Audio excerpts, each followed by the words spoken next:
Welcome. In this video, we are going to look at variables.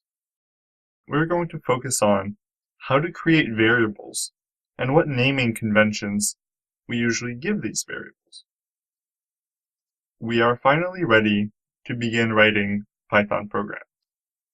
One of the first things we need to learn how to do when writing Python programs is to know how to create variables. Variables store a value in which we can reuse later. Let's see an example.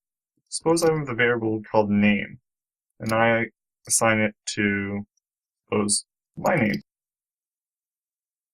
Now, I can do something with this variable, because I know name contains the string of characters William Fizet.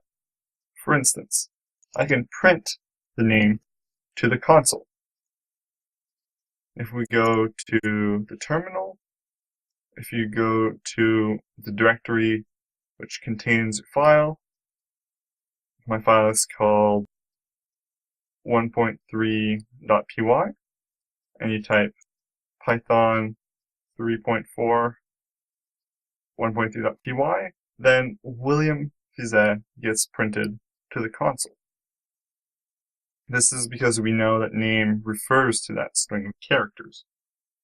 As a side note, I've also installed a built-in package which allows me to run Python scripts from within the Atom editor.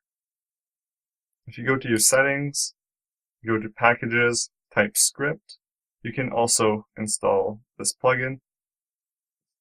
Click install here, and when I press Ctrl-I, the Python script gets executed and we can see the result at the bottom of the screen.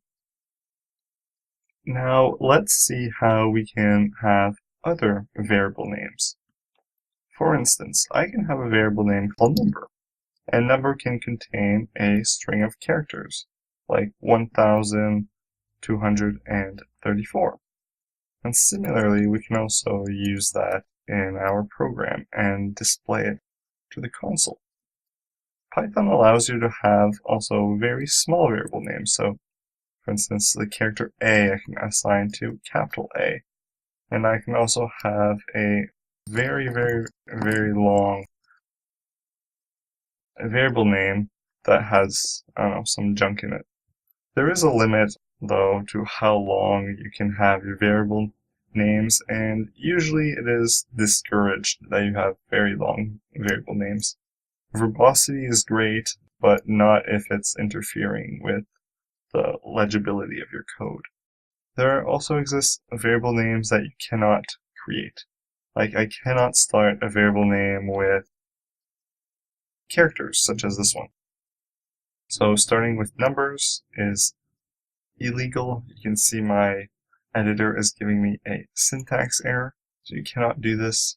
You also cannot start with random junk characters, even though you have a valid variable name like name after it. See, we still get a syntax error.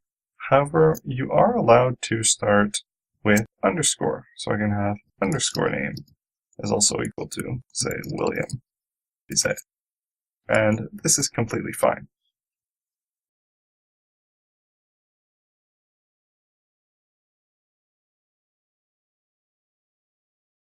First, the camel case convention, which says that your first letter starts lowercase, and the rest of the word is also lowercase, and then every time you hit a new word, you capitalize that word, and then the rest is lowercase, and you hit another word, and then you capitalize the first letter, and then the rest is lowercase.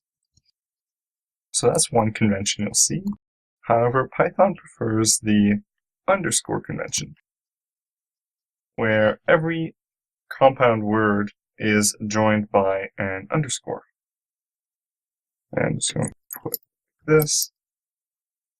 So Python actually has a standard for how it wants you to construct Python code and gives you a set of instructions on how you should be naming variables, naming functions, how you should be using comments, and so on.